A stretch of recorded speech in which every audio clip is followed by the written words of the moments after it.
নমস্কাৰ মই ইছমাইল আৰু এই মুহূৰ্তত আহি পৰিছে কেইবাটাও গুৰুত্বপূৰ্ণ খবৰ আৰু এই খবৰকেইটা এই ভিডিঅ'টোত আলোচনা কৰিম।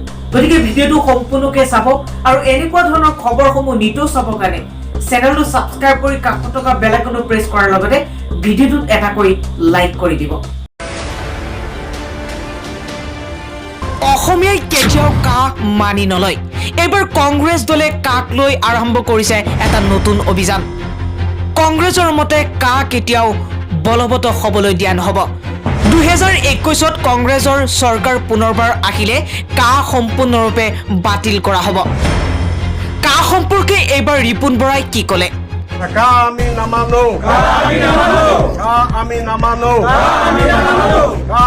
নামানো।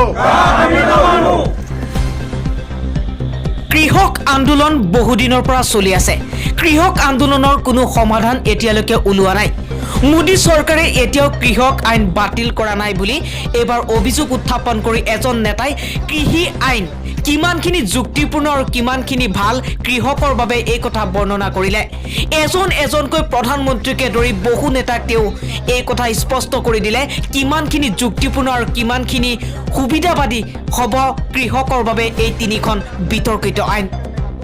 নতুনকৈ কৰা এই তিনিখন আইনে কৃষকৰ বাবে এটা ক্ষতি কৰিব, কৃষকৰ বাবে এটা ডাঙৰ ক্ষতি কৰিব বুলি এইবাৰ এজন সাংসদে উল্লেখ কৰিছে আৰু সাংসদে প্ৰধানমন্ত্ৰীকে ধৰি বহু কেইজন সাংসদৰ কথাৰ লগত এইবাৰ বিতৰ্ক কৰিছে। कोई बताए कहां किस कानून में लिखा है कि मंडी बंद होगी? कहां लिखा है कि एमएसपी बंद होगा? है कोई कांग्रेस के नेता में दम या विपक्षी दल के नेता में दम जो बताए कि किसी कृषि कानून में कहीं पर भी लिखा है कि मंडी बंद होगी, एमएसपी बंद होगी? आपने कहा मंडियां, अनुराग जी ने कहा मंडियां खत्म नहीं हुई। सही बात है, मंडी इसमें कोई प्रावधान नहीं मंडी समाप्त करने का। 2 मंडियां बन गई हैं, एक निजी मंडी जिसमें टैक्स नहीं लगेगा और एक सरकारी मंडी जिसमें टैक्स लगता है। 2 मंडी, एक देश एक विधान, एक देश एक संविधान, एक देश एक निशान, एक देश एक चुनाव, एक देश एक मार्केट। तो एक देश 2 मंडियां क्यों? किसान ही क्यों मिला आपको? एक मंडी। और ये जो टैक्स आप कह रहे टैक्स मुक्त कर दिया, टैक्स कौन देता है? खरीदार देता है इन मंडियों में टैक्स, किसान नहीं देता।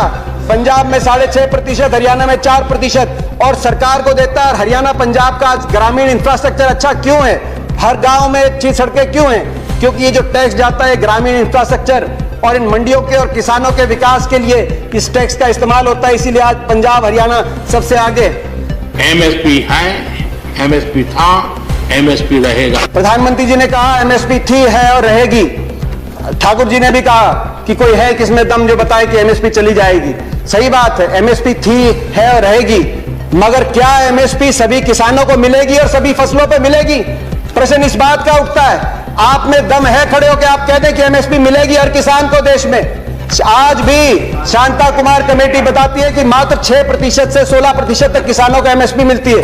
बाकी देश में बहुत से ऐसे प्रदेश है जहां पे एमएसपी नहीं मिलती। आपको चाहिए तो यह था जो पंजाब हरियाणा पश्चिमी उत्तर प्रदेश में एमएसपी मिलती है वही एमएसपी बिहार में मिले, जहां धान 800 रुपए 1000 रुपए में जा रहा है, 1800 रुपए में हमारे यहां धान मिल रहा है। आपको चाहिए था कि इसको वहां पे लेके जाएं, मगर आप वहां के किसान को की परिस्थिति हमारे यहाँ की करने की बजाय हरियाणा पंजाब के किसान की परिस्थिति उस तरह की करने की तरफ लेके जाए। इस देश में माननीय अध्यक्ष जी, दहेज का कानून, दहेज के खिलाफ कानून बने, ये इस देश में कभी किसी ने मांग नहीं की थी, फिर भी देश की प्रगति के लिए कानून बना था। माननीय अध्यक्ष जी, ट्रिपल तलाक, इसके खिलाफ कानून बने, ये किसी ने मांग नहीं की थी, लेकिन प्रगतिशील समाज के लिए आवश्यक है, इसलिए कानून हमने बनाए हैं। हमारे यहाँ बाल विवाह पर रोक, किसी ने मांग नहीं की थी कानून बनाओ, फिर भी कानून बने थे, क्योंकि प्रगतिशील समाज के लिए आवश्यक होता है। कहा गया कि बिन मांगे दिया गया और बिन मांगे बहुत से कानून दिए गए थे। बाल कानून बिन मांगे दिया गया था, दहेज कानून, ट्रिपल तलाक बिन मांगे, कई बार अच्छे कानून बिन मांगे भी दिए जाते हैं। फर्क है उनमें और इसमें फर्क है। उनमें जिस वर्ग के लिए दिया गया वो वर्ग संघर्ष और आंदोलन के रास्ते पे नहीं आया। बाल कानून लागू हुआ तो दिल्ली को बच्चों ने नहीं घेरा बाल कानून वापस लिया जाए। दहेज का कानून आया तो महिलाएं धरने पे नहीं बैठी कि हमें दहेज देना है। मगर यहां जिस वर्ग के लिए आपने दिया वो वर्ग आज आपके दरवाजे पे आया है, दिल्ली के आसपास लाखों की तादाद में बैठा है। हरियाणा सरकार का कॉन्ट्रैक्ट फार्मिंग एक्ट उठाइए, और वो तो हुड्डा जी के समय ही पारित हुआ था। हरियाणा के अंदर 2007 में हमने कॉन्ट्रैक्ट अमेंडमेंट लाए एपीएमसी के अंदर, निजी अलाउ किया निजी कंपनियों को, मगर साथ में कानून लिख दिया कि अगर कॉन्ट्रैक्ट एमएसपी से नीचे किया जाएगा तो गैर कानूनी होगा और कानूनी कार्रवाई होगी जो लोग इस तरह कॉन्ट्रैक्ट करते हैं। आप कह रहे हैं ज्यादा मिलेगी तो आप कर दीजिए, ये कानूनी प्रावधान देने का आप काम करें। प्राइवेट की बात करें कि आप प्राइवेट का खिलाफत कर रहे हैं, प्राइवेट की खिलाफत नहीं कर रहे, प्राइवेट आए, मगर मंडी के अंदर आने से किसने रोका प्राइवेट को? प्राइवेट मंडी के अंदर आए और एमएसपी से ज्यादा में खरीदे, कह रहे हैं बाहर भाव ज्यादा मिलेगा, विकल्प होगा, बाहर ज्यादा मिलेगा, बाहर ज्यादा भाव मिलेगा प्राइवेट में। तो आपको यह कानून बनाने में क्यों आपत्ति है कि अगर एमएसपी से कम का कोई कॉन्ट्रैक्ट होगा तो वो कानूनी बाध्य, उस पर बाध्य होगा। कान खोलकर सुन लो, ये हुड्डा कमेटी की रिपोर्ट के कारण आए। आपने कहा कि एक शरद पवार जी ने चिट्ठी लिखी थी, आपने कहा कि मुख्यमंत्रियों का समय हुड्डा कमेटी ने भी इसकी सिफारिश करी थी कि एपीएम सुधार हो, एपीएमसी एक्ट के अंदर बदलाव हो। मैं बताना चाहता हूं कि हुड्डा कमेटी ने, जिस कमेटी में प्रकाश सिंह बादल जी, ममता बनर्जी जी और नीतीश कुमार जी भी सदस्य थे, उस कमेटी ने क्या सुझाव दिया था इस पे? उन्होंने कहा था कि एपीएमसी में सुधार हो, मगर एपीएमसी का विस्तार हो। सबसे पहले मंडी, जिस प्रकार से हरियाणा में हर 10 किलोमीटर में मंडी हमने स्थापित करी थी अपनी सरकार में, पूरे देश के अंदर हर 10 किलोमीटर में मंडी बने। दूसरा, प्राइवेट अगर आए तो मंडियों के अंदर आए, एमएसपी से ज्यादा पे खरीदें, एमएसपी से कम पे खरीदते हैं तो कानूनी कार्रवाई हो, वो ऐसी खरीदारी अलाउ ना हो। तीसरा, एमएसपी की कैलकुलेशन C2 के आधार पे हो, A2 कॉस्ट नहीं, C2 खर्चे के आधार पे एमएसपी कास्ट हो, जो आज किसानों की सबसे बड़ी मांग है। चौथा, एमएसपी जो चौथे उसमें कहा कि कर्जे का जो दर है वो no discussions please, no cross talk, no cross talk, no cross talk. किसी और की बात रिकॉर्ड पे नहीं जा रही है। दीपेंद्र जी कंटिन्यू। ये सिफारिश थी। मैं किसान आंदोलन को पवित्र मानता हूं और भारत के लोकतंत्र में आंदोलन का महात्म्य है और रहने वाला है और जरूरी भी है।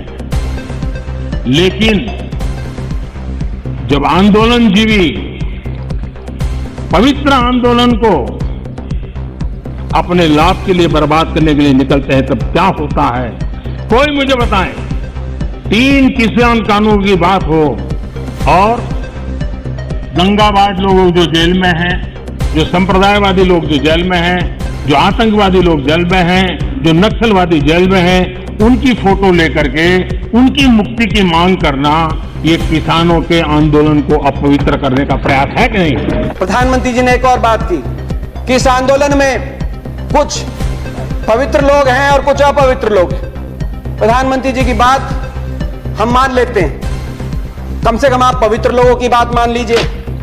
आंदोलन में जो पवित्र लोग हैं, अगर आंदोलनकारी पवित्र हैं, पवित्र भावना से अपने हक के लिए बैठे हैं, आप उनकी बात मान लीजिए और इसकी शुरुआत आप दो कदम उठा के उसकी शुरुआत करिए। आप तुरंत, मैं मांग करता हूं बातचीत के दरवाजे, क्योंकि आप भागे थे 11वें राउंड में बातचीत से, 12वीं बातचीत के दरवाजे खोलें। आपकी प्रजा है, अपनी प्रजा की बात मानने से आप छोटे नहीं होंगे, अपनी प्रजा की बात मानने से आपकी हार नहीं होगी। बातचीत के दरवाजे खोलते हुए, और दूसरा, जो 200 लोगों ने, 200 से ज्यादा किसानों ने अपनी जान कुर्बान करी है, उनके परिवारों के लिए आपके लिए सहानुभूति का एक शब्द नहीं निकला, कम से कम उनके परिवारों की मदद के लिए एक पैकेज की घोषणा करके विश्वास बनेगा। हम विश्वास बनाने वाले लोग हैं, विश्वास बनेगा। मैं हाथ जोड़ के आपसे प्रार्थना करता हूं, आपकी प्रजा, आपके लोग हैं, इनकी बात मानिए। आपका बहुत बहुत धन्यवाद। जय हिंद, जय जवान, जय किसान।